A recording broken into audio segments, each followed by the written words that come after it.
Peri engineering, arts and science, pharmacy, nursing மற்றும் physiotherapy கல்லூரிகள் சென்னை இந்தியாவில் சிறந்த உள்கட்டமைப்பு கொண்ட கல்லூரிகளில் ஒன்று. 100% வேலை வாய்ப்பினை உறுதி செய்யும் சாதனை.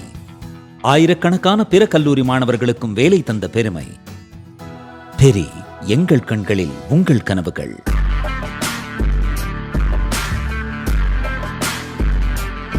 வணக்கம் ஜெயஹிந்த். இன்றைக்கி நம்ம சேனலில் ஒரு மிக முக்கியமான டீட்டெயில்டு அனாலிசிஸ் அப்படின்றது பார்க்க போகிறோம். 1999 ஒரு புத்தகம் ஃபேமஸ் ஆச்சு, வார் அண்ட் ஆன்டி வார். இதோட ஆசிரியர் அல்வின் டோஃப்லர் அப்படின்றவர். இந்த புத்தகம் வரும்பொழுது அதை படித்தவங்க என்ன சொன்னாங்கன்னா, இது ஃபிக்ஷன், கற்பனை கதை, இப்படியெல்லாம் நடக்கக்கூடிய வாய்ப்பே கிடையாது அப்படின்னு சொல்லி தூக்கி எறிஞ்சாங்க. 1993 இது ஒரிஜினலாக பப்ளிஷ் ஆச்சு. அமேசான்லாம் பார்த்தீங்கன்னா இருக்கும். டீட்டெயில்டான புத்தகம் படிக்கக்கூடிய இருக்கவங்களுக்கு, ஆசை இருக்கவங்களுக்கு நிச்சயமாக ஐ ரெக்கமெண்ட் திஸ் புக். இந்த புத்தகத்தை படிங்க. இதுக்கு எனக்கு ஒரு முக்கியமான இராணுவத்தை சேர்ந்த ஒரு மூத்த அதிகாரி, ரொம்ப படித்தவர், அவர் எனக்கு பர்சனலாக ரெக்கமெண்ட் பண்ணார். இந்த புத்தகத்தை இப்போ நான் படிக்க ஆரம்பிச்சிருக்கேன். இப்போ இந்த புத்தகத்துக்கு நம்ம பேசுகிறதுக்கும் என்ன சம்மந்தம் இருக்குது அப்படின்னு பார்த்தீங்கன்னா, மனுஷன் போர் அப்படின்றது எங்கே ஆரம்பிச்சது? ஸோ அப்படியே ஒரு 1000 வருடம் முன்னாடிலாம் நம்ம போனோம் அப்படின்னா, விவசாய நிலம் யாருக்கிட்ட அதிகமாக இருந்ததோ அவங்க அதிகமாக விவசாய பொருட்களை விதைச்சு அதை எடுத்து விற்று அதன் மூலிமா பணக்காரர்களானாங்க. அந்த விவசாய நிலத்தை, அந்த இருக்கக்கூடிய நம்ம காணின்னு சொல்லுவோம், இந்த நிலத்தை இன்னொரு ராஜாவோ இல்லை இன்னொரு சிவிலைசேஷனோ அதை தாக்குவாங்க. அதன் பிறகு அதை எடுப்பாங்க, அதை ஆக்கிரமிப்பாங்க. இப்போது அப்போ வந்த ஆயுதங்கள், போர்வால், இதெல்லாமே நீங்கள் கணக்கில் எடுத்தீங்க அப்படின்னா, விவசாயத்துக்கு நம்ம என்னென்ன கருவிகளை பயன்படுத்தணுமோ அதோடைய ஒரு மாடிஃபைடு வேர்ஷனாக தான் இந்த வால் எல்லாமே வந்துச்சு. அது அப்படியே மருவி தான் இங்கே வந்துச்சு. ஸோ விவசாயத்துக்கு பயன்படுத்தப்பட்ட மம்முட்டி, நம்ம மண்வெட்டின்னு சொல்லக்கூடிய அதுவாக இருக்கட்டும், இல்லை கத்தியாக இருக்கட்டும், இதுதான் அந்த வேறு ஆயுதங்களாக மாறிச்சு. பிறகு ஒரு 17-18ஆம் நூற்றாண்டில் இண்டஸ்ட்ரியலைசேஷன் நோக்கி நம்ம போகிறோம். ஃபேக்ட்ரிகள் பெருமளவுக்கு உருவாச்சு. ஸோ எந்தெந்த நாடெல்லாம் உற்பத்தியை அதிகமாக செஞ்சாங்களோ அந்தந்த நாடுகள்லாம் மிகப்பெரிய வல்லரசுகளாக மாறினாங்க. ஐரோப்பாவில் இருக்கக்கூடிய நாடுகள், பிரிட்டிஷ் சாம்ராஜ்யம், இதெல்லாமே நம்ம பார்த்தோம். இப்போது இந்த இடத்துல இந்த தொழில் ஃபேக்ட்ரிகள் இதை தாக்க ஆரம்பிக்கும் போது தான் இந்த ஃபேக்ட்ரிகள், ஸ்டீம் இன்ஜினுடைய உருவாக்கம், அதை அப்படியே பார்த்தீங்கன்னா நம்ம இதில் கார் டேங்க் ஆச்சு. இங்கே இருக்கக்கூடிய ஃபேக்ட்ரிகளில் இண்டஸ்ட்ரியலைஸ் பண்ணி அதில் பீரங்கிகள் தயாரிக்க ஆரம்பித்தாங்க. அடுத்த ஒரு 50-100 யுத்தங்களை நம்ம பார்த்தோம், 2 உலகப்போர் உட்பட. இப்போ இந்த புத்தகத்தில் அவர் என்ன எழுதினார்னா, ஒரு 20-30-25 வருடங்களுக்கு, 26 வருடங்களுக்கு முன்னாடி வரக்கூடிய காலங்கள் அப்படின்றது, அந்த இன்டர்நெட் புரட்சிக்கு பிறகு டார்பா ப்ராஜெக்ட், வேர்ல்டு வைட் வெப் அப்படின்றது 1970களில் பொதுமக்களுடைய பயன்பாட்டுக்கு வருது. வேர்ல்டு வைட் வெப்னு சொல்லக்கூடியது அது ஒரு அமெரிக்காவுடைய மிலிட்ரி ப்ராஜெக்ட், டார்பா அப்படின்றது. இப்போ அப்போ வரும்போது நாலேஜ் அப்படின்ற இந்த ஒரு ஃபேக்டர் தான் ஒரு பெரிய ஒரு டிசைடிங் ஃபேக்டராக இருந்துச்சு. ஸோ அமெரிக்காட்ட அந்த நாலேஜ் அப்படின்றது, தொழில்நுட்பம் அப்படின்றது இருந்தது. அமெரிக்கா ஒரு மிகப்பெரிய வல்லரசாக இருந்தாங்க. இப்போது அந்த உற்பத்தி துறை அப்படின்றத அவங்க சைனா கொடுத்தாங்க. சைனா உற்பத்தி மட்டும் பண்ணல, அந்த நாலேஜையும் வளர்த்துக்கிட்டாங்க. ஸோ சைனாவும் தொழில்நுட்பம் வச்சுருக்குது. சோலார் எடுத்துக்கங்க, ஈவி எடுத்துக்கங்க. இன்றைக்கி என்ன தான் இந்தியன் வெஹிக்கிள் நம்ம சொன்னால் கூட அதில் உள்ள இருக்கக்கூடிய ஒரு 80% ஈவி வெஹிக்கிளோட காம்பனண்ட் எல்லாமே பார்த்தீங்கன்னா சைனாட்ட தான் இருக்குது. ஸோ நாலேஜ் யார்கிட்ட இருக்கோ அந்த நாலேஜ் அப்படின்றது தான் ஃப்யூச்சரில் வார்ஃபேராக இருக்கும். ஏன்னா விவசாய நிலத்தம் இருக்கும்போது அதுக்கு உண்டான வச்சு நம்ம சண்டை போட்டோம். இண்டஸ்ட்ரியலைஸ் ஆகும்போது அங்கேருந்து வந்த டெரிவேட்டிவ் வச்சு நம்ம சண்டை போட்டோம். இப்போ நாலேஜ் அப்படின்றது ஃப்யூச்சரில் நாலேஜ் இன்ஃபர்மேஷன் வார்ஃபேர் தான் அப்படின்ட்டு இருக்காரு. அன்னைக்கு அவர் எல்லாரும் ஒரு பெரிய அளவுக்கு சீரியஸாக எடுத்துக்கல, கற்பனை கதைன்னு சொன்னாங்க. இப்போ எக்ஸாக்டாக அதுதான் நடந்துக்கிட்டு இருக்கு. இப்போது ஒரு மிக முக்கியமான ஆய்வறிக்கையை நம்மளுடைய முன்னாள் இராணுவ தளபதி ஜெனரல் தேவேந்திர பிரசாத் பாண்டே, டிபி பாண்டே அவர்கள் எழுதியிருக்காங்க. இதில் அவர் ரொம்ப முக்கியமாக ஒன்று சொல்கிறாரு. அது என்ன பார்த்தீங்க அப்படின்னா, இன்ஃபர்மேஷன் வார்ஃபேர் அப்படின்றது இன்றைக்கி மிகப்பெரிய ஒரு தாக்கத்தை ஏற்படுத்தினாலும், உதாரணத்துக்கு ட்ரோன் முதல்ல தயாரிக்கப்பட்டது விவசாய வேலைக்காக தான், மருந்து தெளிக்கிறதுக்கு, இல்லை ஒரு ஃபாஸ்ட்டாக ஒரு லாஜிஸ்டிக்ஸ்க்காக கண்டுபிடிக்கப்பட்டது. இன்றைக்கி யுத்த காலத்தில் பயன்படுத்தப்பட்டு இருக்கிறத நம்ம பார்க்குறோம். ஜிபிஎஸ் அப்படின்றது மிலிட்ரி ப்ராஜெக்டாக இருந்து அதன் பிறகு அது சிவிலியன் யூஸுக்கு பயன்பாட்டுக்கு இப்போ மிலிட்ரியில் மிகப்பெரிய லெவலில் பயன்பாட்டுக்கு போயிட்டுருக்கிறத நம்ம பார்க்குறோம். அதே மாதிரி என்னதான் மாறினாலும் லேண்ட் ரிமைன்ஸ் டிசிசிவ் அப்படின்றது தான் அவருடைய ஃபர்ஸ்ட் பாயிண்ட். இப்போது அமெரிக்கா போய் இப்போ அமெரிக்காவுக்கும் ஈரானுக்கும் யாருக்கு அதிக சேதம்னு எடுத்திங்கன்னா நிச்சயமாக வந்து ஈரானுக்கு தான். 10 மடங்கு சேதத்தை அமெரிக்கா உண்டு பண்ணியிருக்காங்க. ஆனால் வியட்நாமில் போய் இறங்கின மாதிரி ஒரு 3-5 லட்சம் வீரர்களை போய் ஏன் இறக்கலை அப்படின்னு பார்த்தீங்கன்னா, அமெரிக்க வீரர்கள் இறந்து அந்த பாடி பேக்கில் போட்டு அமெரிக்காவுக்கு திரும்ப போனாங்கன்னா ட்ரம்ப்போடைய அரசாங்கம் அவங்க கவுந்துரும். ஏன்னா ஒரு வீரனுடைய உயிர் அப்படின்றது அந்தளவுக்கு ஒரு எமோஷ்னலாகவும் ஒரு பொலிட்டிக்கல் இஷ்யூவாகவும் அங்கே இருக்குது. இப்போ நாளைக்கு இந்தியா போய் பிஓகேவை மீட்டெடுக்கணும் அப்படின்ற போது ஒரு 15-20,000 வீரர்கள் நம்ம இழக்க வேண்டியது இருக்கும். அந்த இழப்பை எதிர்கொள்ள, அதை ஒத்துக்கொள்ளக்கூடிய, அதை தாங்கக்கூடிய மனப்பக்குவம் நாட்டு மக்களுக்கு இருக்கா அப்படின்றது தான் பிரதமர் மோடி அவர்களாக இருந்தாலும் சரி, யாராவே இருந்தாலும் அந்த கேள்வி தான் வரும். ஸோ நம்ம நான் கான்டாக்ட் வார்ஃபேரை இப்போ ப்ரிஃபர் பண்ணுறோம். இப்போ அதே தான் அமெரிக்காவும் பண்ணுறாங்க, அவங்க வீரர்களை இறக்காமல். ஸோ லேண்ட் அப்படின்றது கிளியர் கட்டாகவே ஒரு டிசிசிவ் ஃபேக்டராக இன்னி வரைக்கும் இருக்குது, வரக்கூடிய காலத்துலையுமே இருக்கும். ஸோ ட்ரோன் மிசைல்ஸை மட்டும் வச்சுட்டு போரை ஜெயிச்சிட முடியாது. லேண்ட் ஆக்குப்பை பண்ணாதான் ஒரு போர் அப்படின்றது டிசிசிவான ஒரு ஃபேஸுக்கு வரும். லேண்ட் ஆக்குப்பை பண்ணுறதுக்கு இராணுவம் அப்படின்றது ஒரு சீரியஸாகவே தேவை. அதே மாதிரி பார்த்தீங்க அப்படின்னா இந்தியாவுடைய பார்டர்ஸ் எல்லாமே யூனிக்காக வந்து கண்டெஸ்ட் ஆகுது. லைன் ஆஃப் கண்ட்ரோல் பாகிஸ்தான் கூட கண்டெஸ்ட் ஆகுது, line of actual control China கூட கண்டெஸ்ட் ஆகுது. இதில் எந்தாவது ஒரு இடத்துல நம்ம லேண்ட் ஃபோர்ஸஸை டைல்யூட் பண்ணுறோம், மாடர்னைஸ் பண்ணணும், drones, counter drone system, swarm drones இதெல்லாமே உள்ளே வரணும். ஆனால் நம்ம வீரர்களை குறைக்கிறதுக்கான எந்த விதமான சூழ்நிலையிலும் இந்தியாவுக்கு இப்போ இல்லவே இல்லை, இனி வரக்கூடிய காலங்களும் இருக்க போகாது. அதே மாதிரி பார்த்தீங்கன்னா ரிஃபார்ம்ஸ் அப்படின்றது உண்மை, நிறைய விஷயங்கள் மாறணும். தியேட்டர் கமாண்ட்ஸ் வரணும், அக்னிபத் ஸ்கீம் எடுத்துகிட்டு வந்திருக்கோம், ஹெச்ஆர் பாலிசி மாறி இருக்குது, ஐபிஜிஸ்ன்னு சொல்லக்கூடிய இன்டர்பைட்டட் பேட்டில் குரூப்ஸ் வந்திருக்கு. இது எல்லாமே பார்த்தீங்க அப்படின்னா ஒரு ரிஃபார்மே தவிர களத்தில் நிற்கக்கூடிய வீரன் நின்னே ஆக வேண்டிய கட்டாயம் இன்றைக்கும் இருக்குது அப்படின்றத பார்க்குறோம். அதே மாதிரி நம்ம ஜென்ரலாக என்ன பண்ணுறோம் அப்படின்னு பார்த்தீங்கன்னா ஒரு தியரி வந்து அமெரிக்காவுடைய மாடல் தியேட்டரைசேஷன் அப்படின்ற கான்செப்ட் அமெரிக்கா முதல்ல பண்ணாங்க, பிறகு இப்போ சைனா பண்ணி முடித்தாங்க 2015. நம்ம அதை அப்படியே பிளைண்டாக ஃபாலோ பண்ணோமா? கண்டிப்பாக கிடையாது. நம்ம ஆஸ்பிரேஷன்ஸ் அப்படின்றது வேறு, அமெரிக்காவுடைய ஆஸ்பிரேஷன்ஸ் அப்படின்றது வேறு. அதே மாதிரி பார்த்தீங்க அப்படின்னா இந்த இடத்துல எல்லாருமே சொல்லக்கூடியது சமீப காலங்களில் அவர் அதை தான் குறிப்பிட்ட ஆசிரியர் வந்து ரொம்ப அழகாக தெரிவிச்சிருக்காரு, ஜெனரல் பாண்டே அவர்கள். இந்தியாஸ் டு லேண்ட் ஹெவி, நம்ம நிறையா இராணுவத்துக்கு தான் செலவு பண்ணிக்கிட்டு இருக்கோம், விமானப்படைக்கு பண்ணணும் அப்படின்றது ஒன்று. அதே மாதிரி பார்த்தீங்க அப்படின்னா சைனா வந்து 26 லட்சம் வீரர்கள் இருந்து கட் பண்ணி இப்போ 18 லட்சம் ஆக்கியிருக்காங்க, நாம் ஏன் பண்ணலை? அதே மாதிரி இன்னைக்கு இருக்கக்கூடிய நவீன கால யுத்தம் அப்படின்றது technology, drones, counter drones, radar, ECMs இந்த மாதிரியான சிஸ்டம் தான்.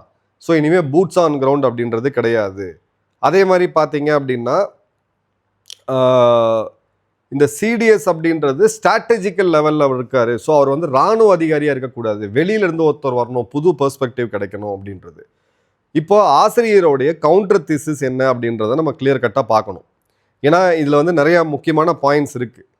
நமக்கு இருக்கக்கூடிய ரியாலிட்டி அப்படின்றது 2 ஃப்ரண்ட் வார், அதை ஏற்கனவே நம்ம ஆப்ரேஷன் சிந்தூரில் பார்த்தோம். ஸோ இந்தியாவோடைய ப்ரோக்ராம்ஸ் எடுத்து பார்த்தீங்கன்னா வைப்ரண்ட் வில்லேஜாக இருக்கட்டும், இல்லை சீலா டனலாக இருக்கட்டும், இல்லை நார்த் ஈஸ்ட் ஃப்ரான்டியர் அருணாச்சல் பிரதேச குறி வச்சு 45,000 கோடி இன்வெஸ்ட்மெண்ட்ஸாக இருக்கட்டும், நம்ம போடக்கூடிய ஹையஸ்ட் ரயில்வே பிரிட்ஜாக இருக்கட்டும், இது எல்லாமே கவனிச்சிங்க அப்படின்னா நம்மளுடைய ட்ரூப்ஸை மூவ் பண்ணுறதுக்கு. அதே மாதிரி எல்ஓசி அப்படின்னு பார்த்தோம்னாலும் இதில் ஒரு 760 கிலோமீட்டர் மலைப்பகுதிகள்லையும் இன்டர்நேஷ்னல் பார்டர் ஒரு 1200 கிலோமீட்டர் கிட்டத்தட்ட இருக்குது. 2 ஸ்பேஸ்லேயுமே நீங்கள் வீரர்கள் எல்லாமே எதுவுமே பண்ண முடியாது அப்படின்றத பார்க்குறோம். இப்போ அடுத்தது பார்த்தீங்க அப்படின்னா அமெரிக்கா சைனாவுடைய கம்பேரிசன் அப்படின்றது நம்ம எடுத்துக்கக்கூடாது, மிஸ்லீடிங்காக போகுதுன்ட்டு. சைனா அவங்களுடைய 40% இராணுவத்தை கம்மி பண்ணாங்களா? கம்மி பண்ணாங்க. ஆனால் எண்ணிக்கையில் உலகத்திலே மிகப்பெரிய இராணுவமாக இன்றைக்கி யார் இருக்கான்னு பார்த்தீங்கன்னா இன்றைக்கும் சைனா தான் இருக்குது. ஸோ அந்த வகையில் அவங்களுடைய ஃபோக்கஸை மிசைல் நான் கான்டாக்டில் ஷிஃப்ட் பண்ணால் கூட அவங்களுடைய கோர் இருக்கக்கூடிய அந்த இராணுவம், இப்போ இந்தியாவுடைய சீன இராணுவம் கல்வானில் கிளாஷ் பண்ணும்போது அவங்க மிசைல்ஸையும் ட்ரோன்ஸையும் யூஸ் பண்ணல, வீரர்களை தான் யூஸ் பண்ணாங்க. இந்தியாவை பொறுத்தவரை பார்த்தீங்கன்னா நமக்கு ஒரு 14 லட்சம் பேர் துருப்புகள் இருக்காங்க. 14 லட்சம் பேர் துருப்புகளில் நீங்கள் சைனாவை மட்டுமே கிட்டத்தட்ட 10 லட்சம் பேரை நீங்கள் சைனா துருப்புகளை மட்டுமே ஃபேஸ் பண்ணி ஆகணும். ஸோ ஃபைட்டிங் ரேஷியோ மலைப்பகுதிகளில் அப்படின்னு நீங்கள் கணக்கெடுத்தீங்கன்னா மினிமம் 1:5 இருக்கணும். அதாவது 1 லட்சம் துருப்புகளுக்கு கிட்டத்தட்ட 50 லட்சம் துருப்புகள் நம்மக்கிட்ட இருக்கணும். பட் அந்த அளவுக்கு தேவை கிடையாது. நம்ம வந்து மாடர்ன் ஃபோர்ஸு அந்த மாடர்னைசேஷனில் ஓரளவுக்கு நம்ம பண்ணலாம். பட் அந்த 14 லட்சம் துருப்புகள் வேணுமா வேணாமா அப்படின்னு கேட்டிங்கன்னா நிச்சயமாக நமக்கு வேணும். அதனால தான் அக்னிபத் மூலிமா இவ்வளோ பெரிய ஒரு ரிசர்வ் ஃபோர்ஸை நம்ம வந்து உருவாக்கிட்டு இருக்கோம். அதன் பிறகு பார்த்தீங்க அப்படின்னா உக்ரைனில் ரஷ்யா உக்ரைன் வாரில் full NATO funding, western technology, அமெரிக்காவுடைய லேட்டஸ்ட் உளவு தகவல், ஸ்டார்லிங்க், ஏஐ பேஸ்ட் வார்ஃபேரு, அதன் பிறகு பார்த்தீங்கன்னா நினச்சி பார்க்க முடியாத ஒரு விஷயத்தை பண்ணாலுமே இப்போ வரைக்கும் பார்த்தீங்கன்னா ஃப்ரண்ட் லைன் அந்த கெயின் பண்ணியிருக்கிறது, லேண்டை பிடிச்சு வச்சிருக்கிறது ரஷ்யா தான், கிட்டத்தட்ட 20%. ஸோ அந்த லேண்டு ரஷ்யா அவங்களா விட்டு போகிற வரைக்கும் இது வந்து பார்த்தீங்க அப்படின்னா கிளியர் கட்டாக இந்த லேண்ட் வார்ஃபேர் அப்படின்றது முடிய போகிறது கிடையாது. மனிதன் நிச்சயமாக வேணும் கிரவுண்டை ஆக்குப்பை பண்ணுறதுக்கு. இப்போ ஆஸ்திரேலியாவுடைய இராணுவம் ஒரு காலத்தில் ட்ரென்ச் வார்ஃபேர், அதாவது வேர்ல்டு வார் 1ல் உருவாக்கப்பட்ட அந்த ட்ரென்ச் வார்ஃபேர், பதுங்கு குழி தோண்டி அதிலிருந்து வீரர்களிருந்து சண்டை போடுறது, இதெல்லாம் அவுடேட் ஆயிடுச்சுன்னு எடுத்தவங்க 2025 இப்போ மீண்டும் ட்ரென்ச் வார்ஃபேரை அவங்க இராணுவத்துக்கு கற்றுக் கொடுத்துருக்காங்க. இப்போ மீண்டும் அந்த இதை வந்து கொண்டு வராங்க அப்படின்றத பார்க்குறோம். இப்போ ரஷ்யாவுடைய ஏர் சுப்பீரியாரிட்டி, ஏர் பவரு, அவங்களுடைய ட்ரோன்ஸு, இது எல்லாமே பார்த்தீங்கன்னா உக்ரைனை ஆக்கிரமிக்க முடியல, அவங்களால தாக்க முடியுது தவிர அவங்களால ஆக்கிரமிக்க முடியல. ஸோ அந்த வகையில் பார்த்தீங்க அப்படின்னா இந்த ட்ரோன்ஸ் இது எல்லாமே டிஸ்ட்ரப்டர்ஸாக தான் இருக்கும். பூட்டான் கிரவுண்ட் அப்படின்றது கண்டிப்பாக தேவை. இப்போது இன்னொரு எக்ஸாம்பிள் எடுத்துக்குவோம், காசா. ஏன்னா அந்த பார்டரில் நான் நேரடியாக போய் பார்த்தேன். இஸ்ரேல் 1000 விஷயம் அவங்க பண்ணாலும் நூற்றுக்கணக்கான விமானங்களை அமைச்சு அதை வந்து அந்த இடத்த வந்து கம்ப்ளீட்டாக டிஸ்மேண்டில் பண்ணால் கூட அவங்க துருப்புகள் உள்ளே போகும்பொழுது ஒரு 30 கிலோமீட்டருக்கு மேலே அவங்களால ஆப்ரேட் பண்ண முடியல. அந்த அளவுக்கு வந்து கேஷுவலிட்டிஸ் இருக்குது. அவ்வளவுக்கு தேவைப்படக்கூடிய துருப்புகள் அவங்ககிட்ட இல்லை அப்படின்ற போது அந்த கண்ட்ரிக்கு ஒரு கன்ஸ்ட்ரெயின்ட் அப்படின்றது இருக்குது. உலகம் முழுக்க போய் வேறு வேறு நாடுகளுடைய குடியுரிமை பெற்ற யூசர்களை கூட அவங்க திரும்ப வர சொல்கிறதும், அதே மாதிரி அங்கே இருக்கக்கூடிய இளைஞர்கள் மீண்டும் போகாதீங்க அப்படின்னு சொல்லி இராணுவ சேவையை அவங்க அல்ட்ரா ஆர்த்தடாக்ஸ் ரபைஸ்க்கு கூட இன்னைக்கு கட்டாயப்படுத்தக்கூடிய சூழ்நிலையில் அவங்க இருக்கிறாங்க அப்படின்றத பார்க்குறோம்.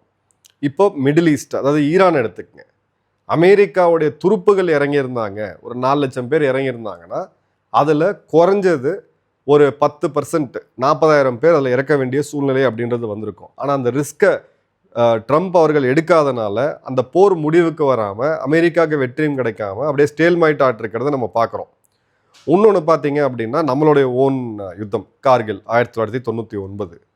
நம்ம வந்து பீரங்கிகளை பயன்படுத்தணும், நம்ம வந்து ராக்கெட் ஃபோர்ஸை பயன்படுத்தணும். கர்னல் சதா பீட்டர் அவர்கள் ஒரு இன்டர்வியூவில் கூட நம்ம அவர் நேரடியாக இருந்த களத்தில் இருந்த ஒரு வீரர்கிட்ட நம்ம பேசணும். அது எல்லாம் பயன்படுத்தினாலும் கடைசியாக நம்மளுடைய இராணுவம் கீழிருந்து மேலே போய் 571 வீரர்களை உயிர் தியாகத்தை கொடுத்து நூற்றுக்கணக்கான வீரர்கள் காலை இழந்த பிறகு தான் நம்ம போய் அந்த உயர்ந்த பனிமலைகளை பிடிச்சு மீண்டும் நம்மளுடைய கையில் எடுத்து இந்தியா அந்த போரில் வெற்றி பெற முடிஞ்சுது. அடுத்தது எடுத்தீங்க அப்படின்னா கல்வான். ஸோ கல்வானில் 2 பேரும் துருப்புகளும் நேருக்கு நேர் சண்டை போடுறாங்க, ஃபிஸ் ஃபைட் நடக்குது. இதை பற்றி நம்ம நிறையா பேசியிருக்கிறோம். அதன் பிறகு அவங்க ராக்கெட் ஃபோர்ஸ் எடுத்துகிட்டு வராங்க, நாம் டேங்கிகள் ராக்கெட் ஃபோர்ஸ் எடுத்துகிட்டு போகிறோம், ரஃபேல் இருக்குது, எல்லாமே இருக்குது. இன்றைக்கும் அங்கே ஒரு 75,000 வீரர்கள், இந்திய வீரர்கள் இருக்கிறாங்க. எல்லைக்கு அந்த பக்கம் திபெத் சைடில் பார்த்தீங்கன்னா சைனாவுடைய ஒரு 75,000 வீரர்கள் இருக்காங்க. சைனாட்ட இல்லாத டெக்னாலஜியே கிடையாது. இங்கேயும் பியாண்ட் டவுட்ஸ் ப்ரூவ் ஆகுது ஆள் இங்கே தேவை அப்படின்ட்டு. ஸோ இந்த கிரிட்டிசிசம் பண்ணுறது ஆன்லைனில் கண்டிப்பாக இந்த மாதிரியான விஷயத்த பொதுமக்கள் பேசுகிறது ஒரு வரவேற்கத்தக்க ஒரு விஷயந்தான். புது புது பெர்ஸ்பெக்டிவ் நிறையா கிடைக்கும். இப்போ ஏஐ பொறுத்த வரைக்கும் இல்லை மெஷின் லேர்னிங் பொறுத்த வரைக்கும் சிவில் வேர்ல்டா இல்லை மிலிட்ரியா அப்படின்னு கேட்டிங்கன்னா சிவில் வேர்ல்டு ரொம்ப அட்வான்ஸ்டாக தான் இருக்கிறாங்க. அந்த மாதிரி டெக்னாலஜி நம்ம உள்ளே கொண்டு வரணும். பட் வீரர்களே தேவை கிடையாது, இனிமேல் ட்ரோன்ஸை வச்சே நம்ம வந்து வெற்றி பெறுவோம் சொல்கிறதும், அதே மாதிரி இந்திய இராணுவத்தை ஆள் குறைப்பு செய்யணும், இவ்வளோ ஆட்கள் தேவையில்லை, இல்லை ரோபோஸ் நமக்காக போய் சண்டை போடும் அப்படின்னு சொல்கிறதும், இது வந்து ப்ரீஎம்டட். ரோபோக்கு அதை இயக்கிறதுக்கு அந்த மனிதன் தேவை, அது சார்ஜ் பண்ணணும், அதோட டெக்னாலஜி இருக்குது, அதோடைய பெர்ஃபார்மன்ஸ் என்னன்னு பார்க்கணும், அதோடைய ரிலையபிலிட்டி எந்த அளவுக்கு இருக்குன்னு நம்ம பார்க்குறோம். ஸோ கிளியர் கட்டாக இந்த வெஸ்டர்ன் மீடியாவோடைய இன்ஃப்ளூயன்ஸு ப்ளஸ் அங்கே நடக்கக்கூடிய போரை வந்து நம்ம வந்து ரொம்ப உத்து பார்க்கறதுனால நமக்கு வந்து இந்த இடத்துல அப்படியே நம்ம காப்பி பேஸ்ட் பண்ண முடியாது. சீனா அளவுக்கான கப்பல்களின் எண்ணிக்கை, இந்தியாவுடைய போர்க்கப்பல்கள் எத்தனை? 125, 150. சீனா கிட்ட எத்தனை இருக்கு? 450. 3 மடங்கு அதிகம். பட் அவ்வளோ போர்க்கப்பல்கள் இந்தியாவுக்கு தேவையா அப்படின்னா தேவை கிடையாது. நம்மளுடைய பொருளாதாரம், நம்மளுடைய மேரிடைம் ரெக்குயர்மெண்ட் என்ன, எதுக்காக நம்ம கடற்படையை வச்சுருக்கோம், எந்த அளவுக்கு நம்ம வந்து இதை ஒரு இதுவாக பண்ணுறோம், இதை வந்து நம்ம பயன்படுத்த போகிறோம் கடற்படையை அப்படின்ற பொறுத்து தான் இருக்குது. அதே மாதிரி பார்த்தீங்க அப்படின்னா, ஒரு முறை நம்ம நிலத்தை இழந்துட்டோம்னா அதை மீட்டெடுக்கிறதுக்கு பெரிய சவால்களை சந்திக்கணும். ஆயிரக்கணக்கான வீரர்களை கொடுக்கணும். அக்ஷாய் சின் நம்ம மீட்டெடுக்க வேண்டியது இருக்குது. பிஓகே நம்ம மீட்டெடுக்க வேண்டியது இருக்குது. ஏன் பேச்சுவார்த்தையின் போது கொடுக்கப்பட்ட கச்சத்தீவு இதை மீட்டெடுக்கணும்னாலே அங்கே வந்து கண்டிப்பாக ஒரு பெரிய ஒரு இது தேவை. ஸோ ஒரு வலிமையான ஃபுட் சோல்ஜர்ஸ் இராணுவம் இருந்தால் மட்டும்தான் அவங்க உடை, அவங்க போர்த்திறன் எல்லாமே மாறினா கூட அந்த இராணுவம் இல்லாமல் கண்டிப்பாக பண்ண முடியாது. இந்த மாதிரி பகுதிகளை இந்தியா மீட்டெடுக்கணும் அப்படின்னு நினச்சா நம்மளுடைய இராணுவத்தோட எண்ணிக்கை இன்னும் அதிகமாகணும். எஸ், எங்கே ரிஃபார்ம்ஸ் தேவை அப்படின்னா டூத் டு டெயில் ஃபைட்டிங் ரேஷியோன்னு நம்ம சொல்லுவோம். ஒரு சிங்கத்துக்கு எப்பயுமே அதிக பலமாக இருக்க வேண்டியது அதோடைய பற்கள், அதோடைய முகம். வீக்காக இருக்க வேண்டியது ஓகேன்னு பார்க்கக்கூடியது அதோடைய வால். ஸோ நம்மளுடைய ஃப்ரண்ட் அண்ட் ட்ரூப்ஸ் அவங்க அதிகமாக இருக்கணும், சப்போர்ட்டிங் ட்ரூப்ஸ் கம்மியாக இருக்கணும். பின்னாடி இருக்கக்கூடிய பேக் அண்ட் ஃபங்க்ஷன்ஸு இந்த இடத்துல தான் இப்போ மிகப்பெரிய ரிஃபார்ம்ஸை இந்தியா எடுத்துக்கிட்டு இருக்காங்க. ஸோ உங்களுடைய கமெண்ட்ஸ் என்னது கமெண்ட் பாக்ஸில் போடுங்க. நன்றி, வணக்கம், ஜெய்ஹிந்த்.